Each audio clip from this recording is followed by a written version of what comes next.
alone. He's not alone. We all think this is the year. Mm-hmm. This is the year. You and I talked about a month ago, and I said that to you. I think you have all the pieces this year, finally, and the resources. Part of it is pieces, part of it is resources to retain those pieces. Yeah. But you put together a team that I think fits together well. The two Nates, right? You got the point guard Nate, who makes life easier for JJ and Donnie, and you got the shooter Nate. For me too. Right? Yeah. It makes life easier for you to draw that stuff up. Yeah. But how much better do you feel walking into here today as you did maybe a year ago? You know, I like this team, and I like this team because of, we had a really challenging summer, and they responded as a group. And so the joy that they have for each other is exciting. I look forward to getting into the gym with them every day. And so I'm excited for this team, and I'm excited for everybody to see this team play. How much better will you be defensively? I think your ability with William Kyle, his ability to switch, your size, everyone knows about your talents and offensive power. You returning the second leading scorer and everyone else. So we'll get into that. But how much better will you be defensively? Because I think pick and roll defense, you have a ton of options of how you can choose to defend teams. Yeah, we got options. We got a versatile group. I think the things that we wanted to address was our positional size. From our guards all the way up, and all of our guards now 6'3", 6'5", 6'6", 6'4", and they're big and strong. So we can do some different things, like you said. And our forwards are all 6'8", 6'9". So again, love our size, love our versatility, and our length right now, and they all can move their feet. So we increased our athleticism and our speed this summer. You look at J.J. Starling, who was terrific last season, but he only shot 27% from three.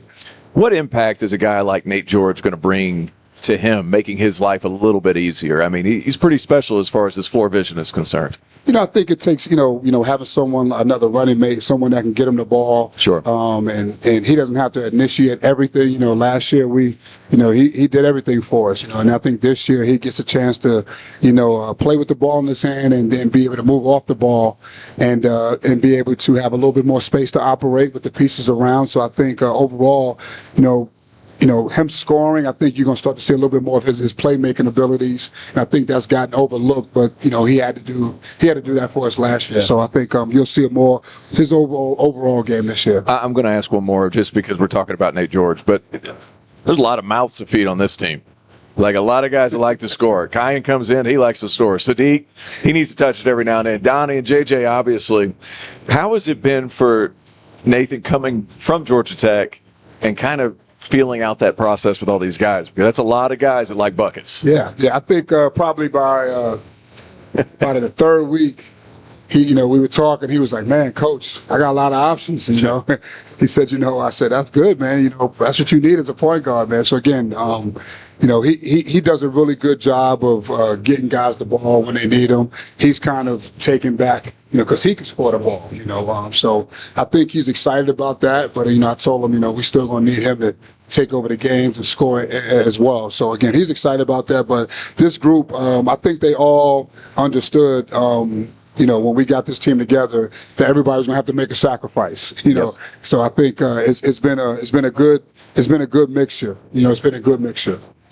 Coach, Donnie Freeman, I think he's going to have a breakout year, but he talked a lot about defense here. He said it wasn't pretty. It's not a beauty contest, but what area have you particularly worked on in the off season?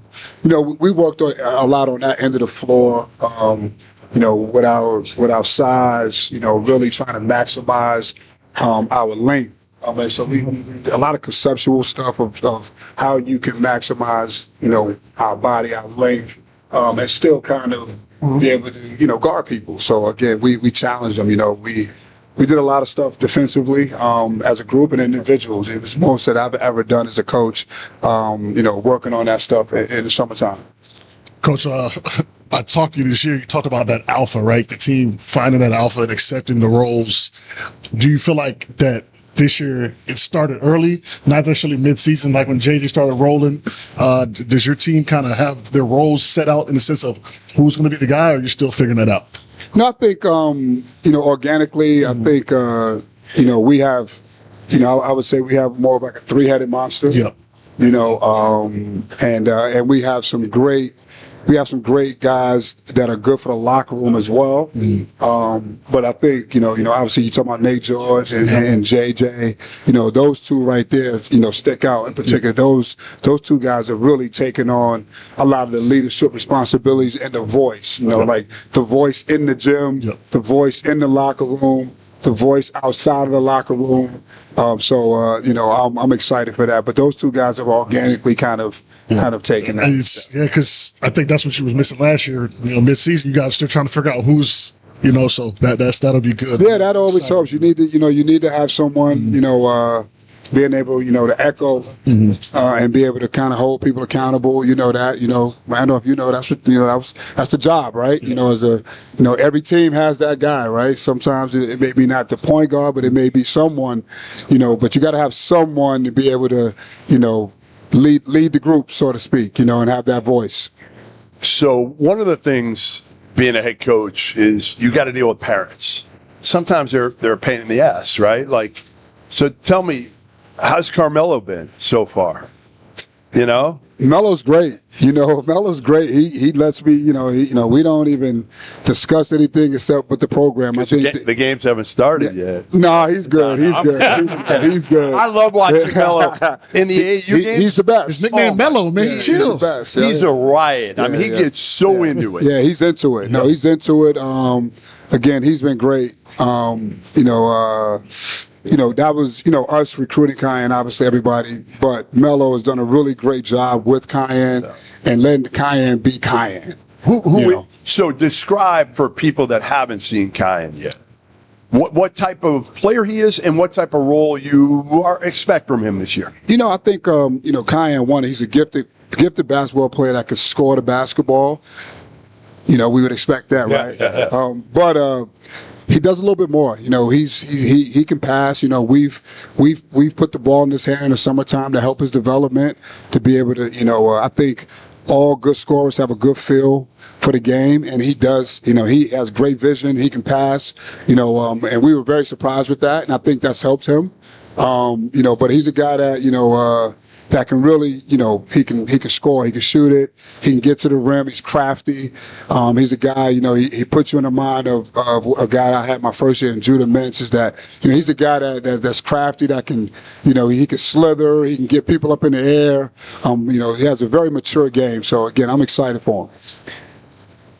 Red, I've known you for a really long time, so it doesn't surprise me how well you handle the distractions. But I think it's fair to say how well this season goes will be how well your players block out all the distractions, whether you're just talking about having Melo in a building, but I'm talking about the expectations of this program and where it's been. And your fans expect you guys to be at the very top. That's right. No, unlike just as much as anybody in this league. I know how you manage that, if you care to share how you do it, but more importantly, how does your players and your team manage that? I always tell our guys, to have that type of support and people that are watching and caring and commenting and that whole social media thing, obviously that's part of it, right? That's part of it, right? That's why you come there, right? The same people that cheer you on are the same people that sometimes express the frustration. You guys know, right? But that's part of it, man. So I don't think it can't be personal, and that's where we talk about us in the room and, playing for each other. And obviously we're playing for our fan base. We're playing for, something bigger than us, Syracuse University. So it's something that we talk about, and it's part of it. It's a good thing. You'd rather have people care than not care. That's what it really comes down to. Well, listen, we appreciate you stopping by. Always good to see you. Year 3. Going to be the year. I'm excited. I'm on record. I pushed all my chips. We're all in. JJ. I think we're all in. Donnie. Yeah. I'm going broke. I'm hitting the Powerball. If Donnie doesn't defend, who's going to hear it? This guy. He told me. He stood out here. He said he got to step up because I reminded him of the weight gain. Oh, yeah. We both talked about that's right. I don't think he liked hearing about it. But it was. Listen, guys, I'm telling you, it was bad. It was bad. And within the first TV timeout, he had to sit him down. Yeah.